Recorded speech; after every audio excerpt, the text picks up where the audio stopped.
오늘 우리 주님께서 두아디라 교회에 하신 편지의 말씀은 이렇게 시작합니다. 18절 읽겠습니다.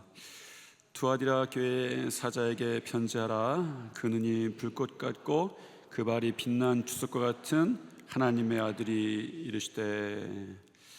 아마 이 서신을 받던 처음 읽어가기 시작했던 이 초대교회 성도들은 이 편지의 내용이 다니엘서로부터 왔다, 다니엘서를 배경으로 하고 있다라는 것을 금방 알아챘을 것입니다. 왜냐하면 다니엘서 10장 6절의 말씀이 있기 때문입니다. 또 그의 몸은 황옥 같고 그의 얼굴은 번갯빛 같고 그의 눈은 횃불 같고 그의 팔과 발은 빛난 놋과 같고 그의 말소리는 무리의 소리와 같더라. 횃불 같은 눈, 그리고 놋과 같은 팔과 발, 이 말씀이 다니엘서의 말씀이 오늘 두아디라 교회에 주신 말씀의 배경이 된다는 것도 우리도 짐작할 수 있습니다. 우리의 질문은 그런 거예요. 왜 우리 주님께서 두아디라 교회에는 그 눈이 불꽃 같고 그 발이 빛난 주석과 같은 하나님의 아들이라고 소개하셨을까라는 것이죠. 이런 질문을 우리는 마음에 담아두고 오늘 말씀을 좀 시작하려고 합니다. 오늘 두아디라 교회에 대한 이 서신을 통해서, 편지를 통해서 오늘날의 성도들에게도 우리 주님께서 조심해라 라고 하시는 말씀이 있습니다. 그것은 영적 미혹입니다. 영적 미혹을 주의해라, 조심해라 라는 것이죠. 코로나19, 전염병, 전쟁, 지진, 경제, 정치 갈등, 외교 분쟁, 그러니까 세상이 들썩거리는 일들이 우리 주변에서 일어나곤 합니다. 그때 우리가 점검해야 되는 것이 있죠. 나의 영적인 상태가 어떠한가 라는 것입니다. 보통 세상이 들썩이면 우리는 그 세상을 살아가는 방식들을 점검하게 되어 있습니다. 그런데 지혜 있는 그리스도의 사람들은 그 순간에 자기의 영을 점검합니다. 하나님 앞에서 내가 지금 어떤 사람인가 라는 것이죠.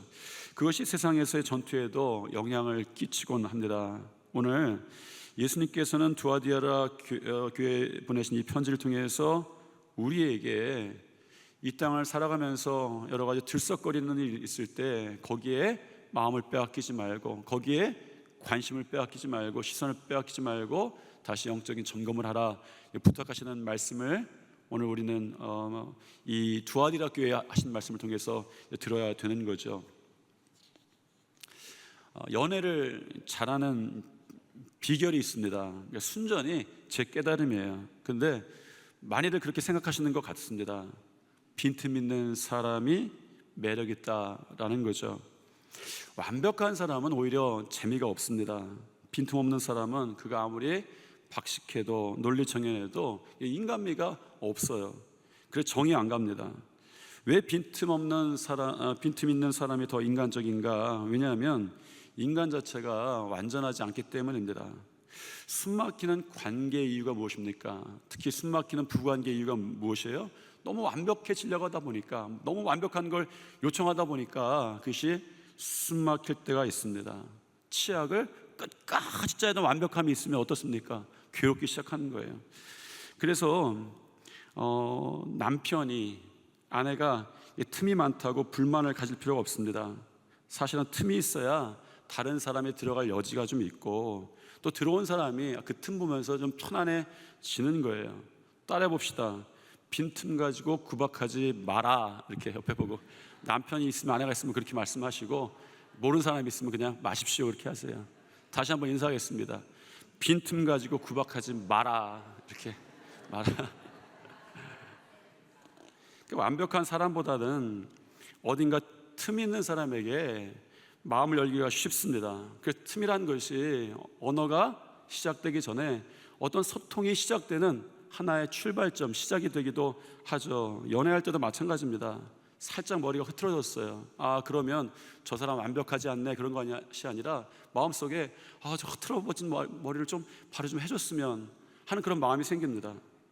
낙엽이 머리에 옆에 붙었어요. 그럼 어떤 마음이 생겨요? 그걸 좀 떼주고 싶은 마음이 막 생기는 거예요. 밥알이 입 옆에 붙었습니다.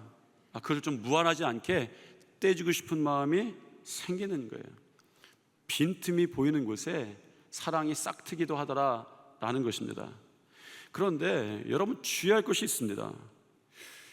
누구에게 빈틈을 보이냐라는 것이죠. 마귀에게 빈틈을 보이면 마귀와 연애합니다.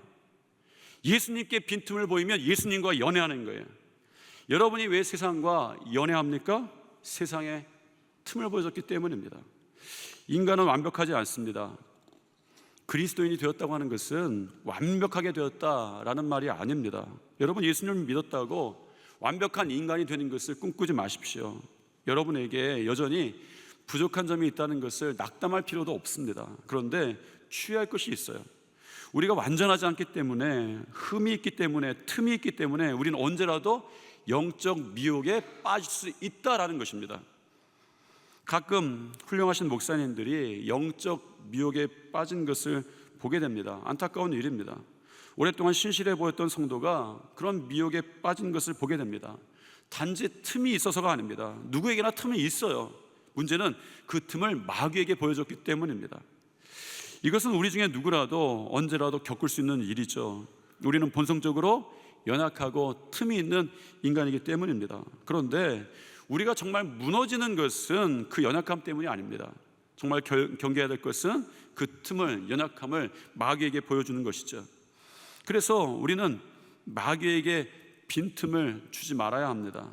그러나 그것이 쉬운 일은 아닌 거예요. 우리에게는 여전히 연약함이 남아있고 마귀는 굉장히 집요합니다. 그래서 우리가 할 수 있는 것은 한 가지밖에 없습니다. 그 빈틈을 우리 주님께 내어드리는 거예요.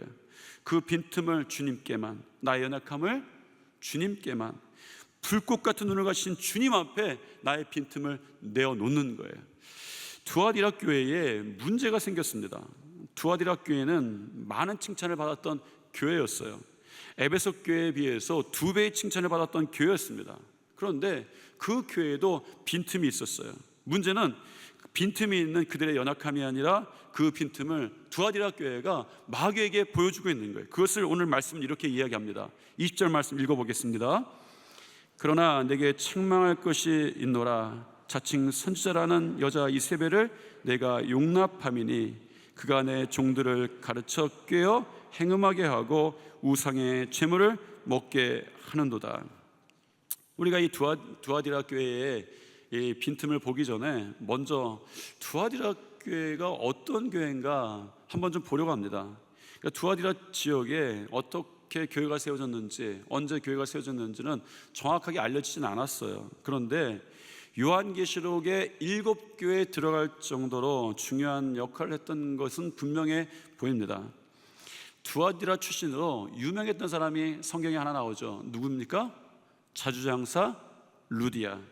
유럽의 첫 관문이었던 빌립보에서 사도 바울에 의해서 최초로 복음을 받아들였던 사람, 하나님의 일을 위해 헌신했던 사람, 그 사람이 루디아고, 그 루디아가, 빌립보에 있었던 그 루디아가 사실은 이 두아디라 출신이었습니다.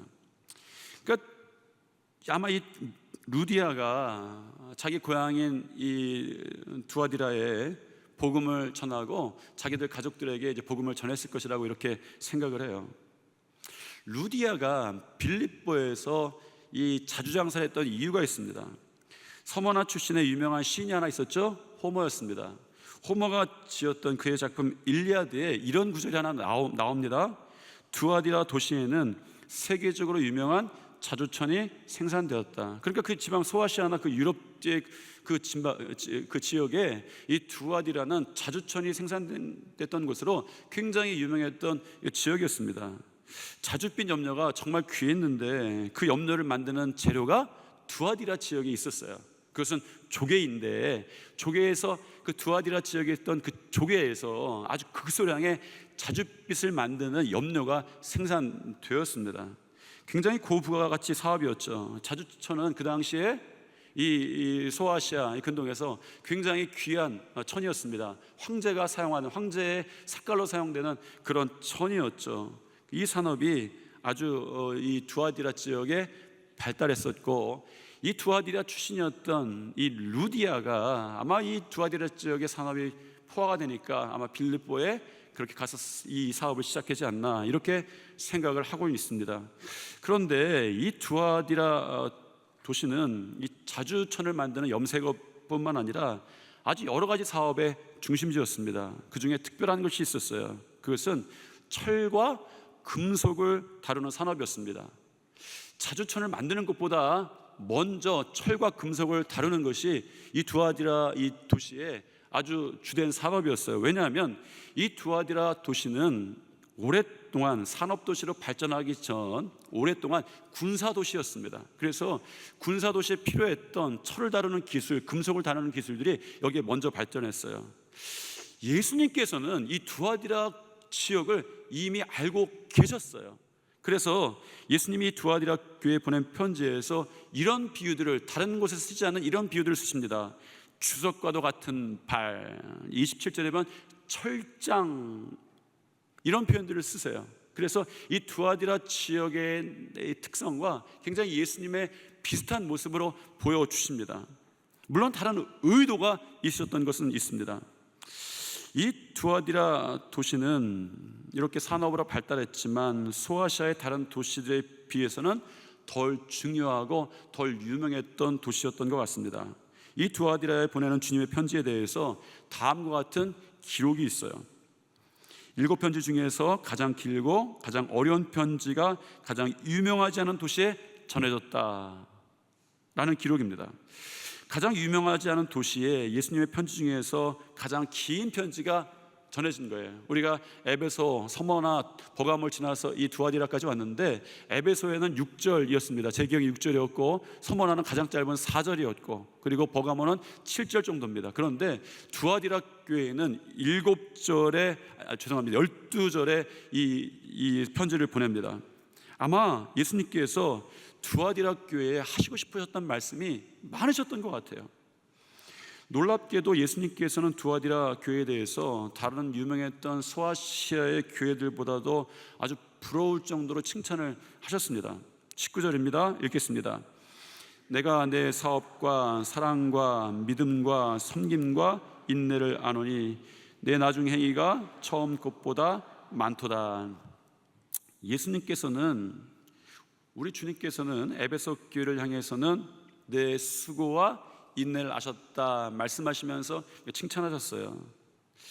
예수님은 두아디라 교회를 향해서 수고와 인내뿐만 아니라 사랑과 믿음과 섬김을 아셨다고 했습니다. 그 칭찬이 2배예요. 더 2배가 넘는 칭찬을 하셨습니다.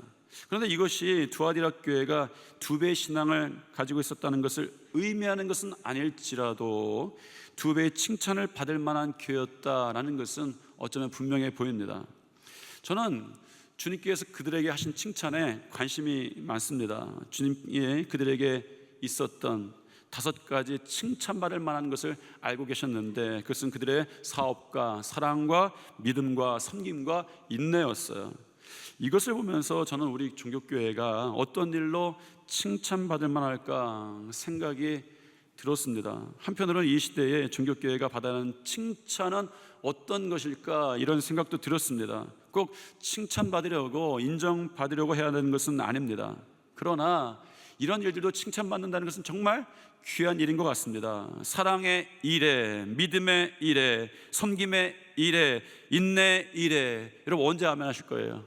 여러분 거기에서 더해서 선교의 일에, 전도의 일에 기왕이면 칭찬을 많이 받는 교회가 되었으면 좋겠다 이런 생각을 했고 그렇게 기도했습니다. 저희 교회가 그런 교회가 되기를 소망합니다. 그런데 우리 주님의 관심은 그렇게 나열됐던 일에만 관심이 있지 않으셨습니다. 예수님이 두아디라 교회를 칭찬하신 진짜 칭찬은 이것이에요. 내 나중 행위가 처음 것보다 많도다라는 것입니다.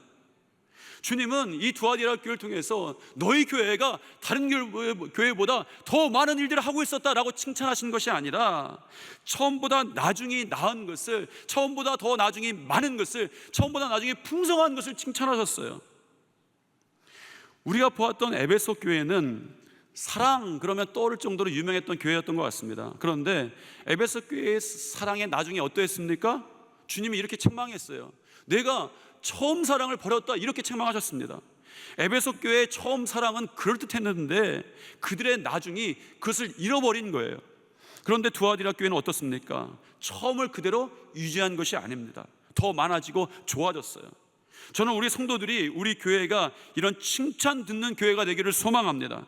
처음 행위보다 나중에 더 많고, 처음 행위보다 나중에 더 풍성해지고, 처음 행위보다 나중에 더 나은 거예요. 지금은 미약하였지만 점점 더 좋아지는 거죠. 그런데 보통은 그러기가 쉽지 않습니다. 시간이 흘러가면 나중에는 사랑도 식어가고, 열정도 식어가고, 인내도 지치고, 섬김도 작아지고, 믿음도 약해지는 거예요. 이것이 정상입니다. 여러분, 그런데 두아디라 교회는 그렇지 않았다는 거죠. 처음 행위보다 나중에 더 많았던 이 두아디라 교회에 경험하던 시대가 어떤 시대였습니까? 사도 요한이 예수님의 편지를 전하는 첫 번째 수신자였던 초대교회 교회들은, 7교회들은 상황이 다 사실은 비슷했어요. 어쩌면 똑같았습니다. 거기에 핍박이 있었고 환난의 시대를 경험했어요. 그런 교회들이었습니다. 여러분, 오늘날의 시대와 오늘날의 믿음의 공동체들과 여러분 스스로 한번 살펴보십시오. 가깝게는요, 우리는 코로나19 그 시대를 지나왔어요. 어려운 시대를 지나왔습니다. 예수 믿으면 죽는다라고는 안 했지만 어려운 시대였던 것은 분명합니다. 그때를 한번 기억해 보십시오. 그 상황에서, 그 어려운 상황에서 우리의 행위가 이전보다 더 많아졌는가? 우리의 행위가 이전보다 더 풍성해졌는가? 우리의 행위가 이전보다 더 나아졌는가? 그렇지는 않았던 것을 우리가 기억합니다. 더 나아지는 일이 그렇게 녹록지 않았던 거예요. 그런데 이 어려운 일을 핍박과 환난 가운데 두아디라 교회가 해낸 거예요. 예수님의 칭찬이 그래서 간단한 칭찬이 아닙니다. 내가 나중 것이 처음 것보다 많도다라는 칭찬이 그냥 하시는 칭찬이 아니었던 거예요. 예수님 마음에는 너무나도 자랑스러운 거예요. 두아디라 교회를 통해서 이 교회가 얼마나 많아졌는지는 모르겠지만 그 많아진 양을 보시지 않았습니다. 내 나중에 처음보다 많았다라고 칭찬하는 거예요. 우리 교회가, 여러분의 믿음이, 여러분의 신앙이, 여러분의 열매가 처음보다 나중에 더 많아지기를 축원합니다. 그 어려운 일을 두아디라 교회가 해냈고 주님이 그들을 칭찬하셨어요. 그러므로 우리가 요한계시록의 7교회 중에 두아디라 교회를 보면서 상상해야 될 것이 있습니다. 이 교회는요, 처음 사랑도 없어지고 믿음도 없어지고 더 쪼그라든 교회가 아니라 예수님이 편지할 때에 더 많아졌던 교회예요. 채워졌던 교회예요. 그런데 두아디라 교회도 피할 수 없는 것이 있었어요. 책망입니다. 오히려 오늘 말씀의 비중을 보면, 칭찬과 책망의 비중을 보면 칭찬보다 책망을 더 크게 하신 것처럼 보입니다. 그것은 두아디라 교회가 그 많았는데, 그들에게 틈이 생겼는데, 어쩌면 그 틈이 작은 틈일 수도 있습니다. 그 틈을 마귀에게 내어주고 있던 것을 우리 예수님께서 보셨어요. 20절에 보면 자칭 선지자라는 여자 이세벨을 내가 용납함이니, 용인함이니 라는 뜻입니다. 실제 인물로 여겨지는 이세벨이라는 여인이 이 두아디라 교회에 있었습니다. 이 두아디라 교회의 이 여인이 그 교회 안에서 자칭 선지자라고 부르면서 성도들을, 그리고 심지어 주의 종들을 미혹까지 했어요. 이 여자가 스스로 선지자라고 자처한 것을 보면 어쩌면 특별한 은사를 가지고 있었던 것 같습니다. 아마 선지자로 불릴 정도로 영적인 은사가 많고 능력도 있고 말씀의 지식도 상당히 많았던 것처럼 보입니다. 여러분, 그렇지 않고는 주의 종들까지 가르치면서 미혹할 수는 없을 거예요. 두아디라 교회는 많은 칭찬받을 만한 것을 채워져 있었습니다. 그래도 틈이 있을 수밖에 없어요. 인간의 모임이기 때문입니다. 그 틈을 이세벨에게 용인해주고 있었다라고 성경은 전합니다.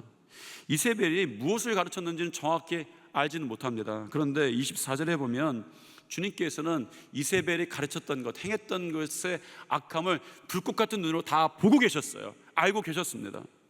여러분, 그래서 이세벨이 전한 것을 성도들을 그릇된 길로 인도하는 사단의 깊은 것이라고 표현하십니다. 세번역 성경에는 사단의 비밀 이렇게 표현되어 있어요. 이라고 표현하십니다. 악한, 이세벨은 이 악한 것을 전했을 뿐만 아니라 이세벨 자신도 악했던 거예요. 이세벨이 얼마나 악했는가? 21절입니다. 또 내가 그에게 회개할 기회를 주었을 때 자기의 음행을 회개하고자 하지 아니하는도다. 예수님께서 십자가에 달려 돌아가실 때에 좌우에 두 강도가 같이 매달렸어요. 그들은 죄인이었습니다. 십자가에 달려서 사형을 당할 정도로 엄청난 죄를 지었던 죄인들이었습니다. 그런데 한 죄인이 회개할 때 주님께서 이렇게 말씀하셨죠. 내가 오늘 나와 함께 낙원에 있으리라.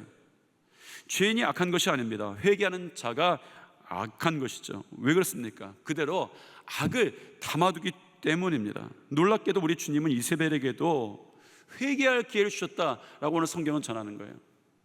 그러나 이세벨은 회개하지 않았습니다. 악했던 것이죠. 악을 그냥 담아두기로 작정했습니다.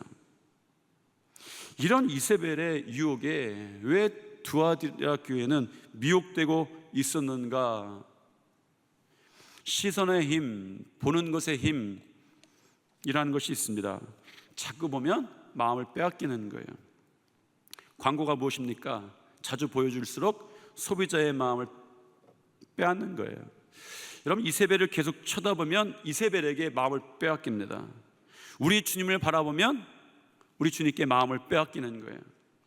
창세기 13장에 보면 함께 살던 아브라함과 롯이 서로의 재산이 많아져서 갈라서기로 하는 그런 장면이 있습니다. 갈라서서 땅을 선택하는 장면이 이 창세기 13장에 나옵니다. 먼저 롯이 땅을 선택할 때에 그때 한 장면에 우리가 주목할 필요가 있습니다. 창세기 13장 10절 말씀인데 읽겠습니다. 이에 롯이 눈을 들어 유단 지역을 바라본즉 소알까지 온 땅에 물이 넉넉하니 여호와께서 소돔과 고모라를 멸하시기 전이었으므로 여호와의 동산 같고 애굽 땅과 같았더라. 롯이 눈을 들어 보았습니다. 그가 보고 싶은 것이 보였어요. 그 땅의 아름다움과 풍요함이었습니다. 이것이 빈틈을 파고들었어요. 멸망할 소돔과 고모라가 롯에게는 여호와의 동산 같고 풍요로운 애굽 땅과 같아 보였습니다. 계속 쳐다보면 마음이 빼앗깁니다. 여러분이 대단한 노력을 안 해도 계속 쳐다보면 마음을 빼앗기는 거예요. 거기에 반해서 아브라함은 어떠합니까? 그 다음 절에 바로 그 다음에 14절에 그런 이야기가 나옵니다. 읽겠습니다. 롯이 아브라함을 떠난 후에 여호와께서 아브라함에게 이르시되 너는 눈을 들어 너 있는 곳에서 북쪽과 남쪽 그리고 동쪽과 서쪽을 바라보라. 아브라함은 영적 미혹에 넘어가지 않았어요. 그 고모라 땅, 소돔과 고모라 땅에 아름다움과 물된 동산 같은 것들을 넘어가지 않았습니다. 왜 그렇습니까? 그는 하나님이 보여주시는 것을 기다렸어요. 눈을 들어 동서남북을 바라보라. 여러분 기억하십시오. 자꾸 바라보면 우리의 틈을 빼앗깁니다. 그래서 미혹된 것을 보이게 가까이 두면 안 돼요. 두아디라 교회는 이세벨을 가까이에 용인하고 있었습니다. 예수님이 책망하신 것이 그것이에요.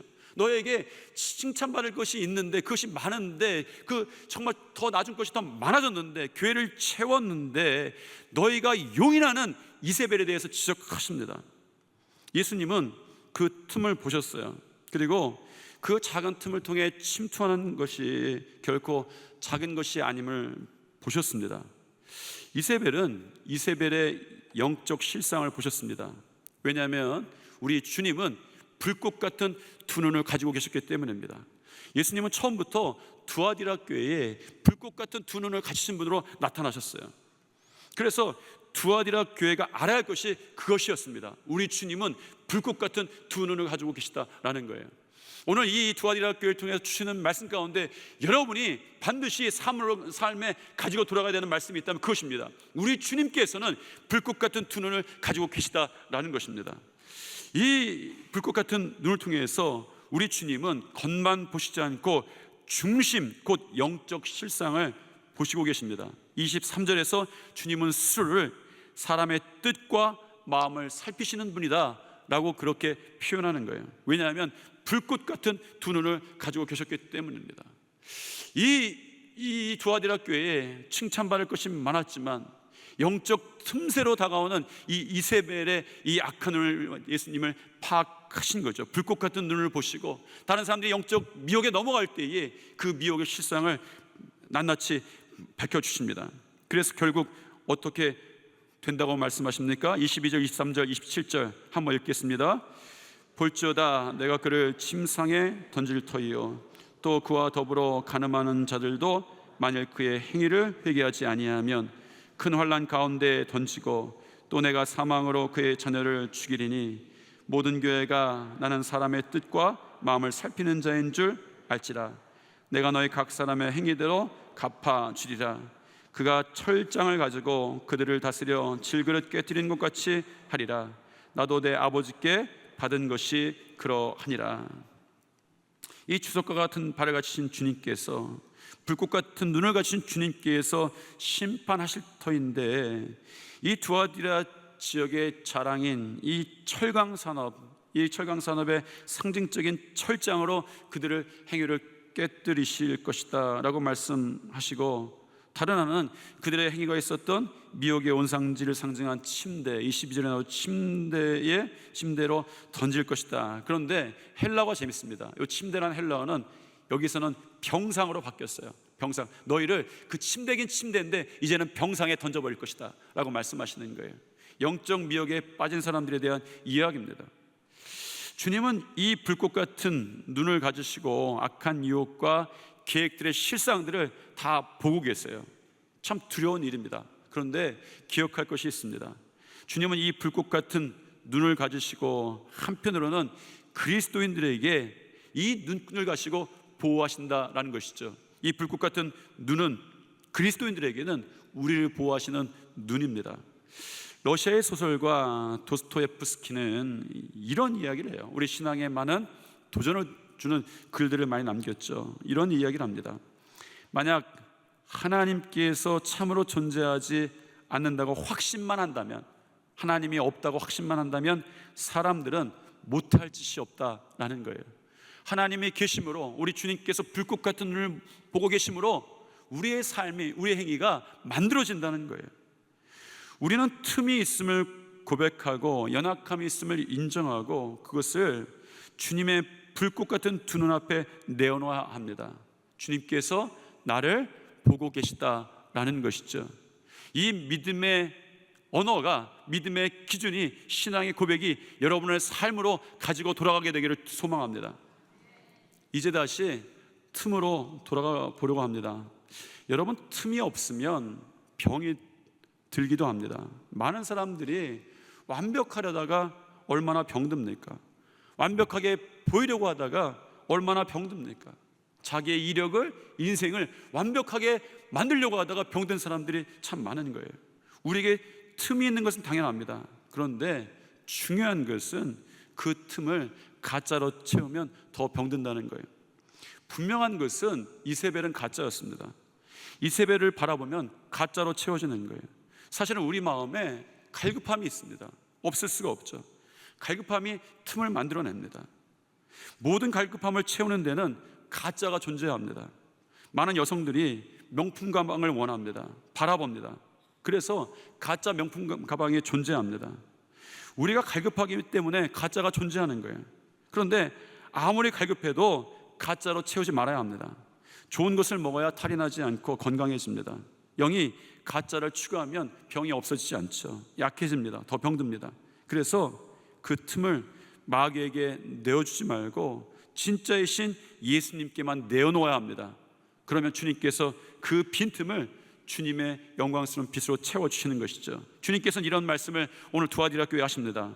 읽겠습니다.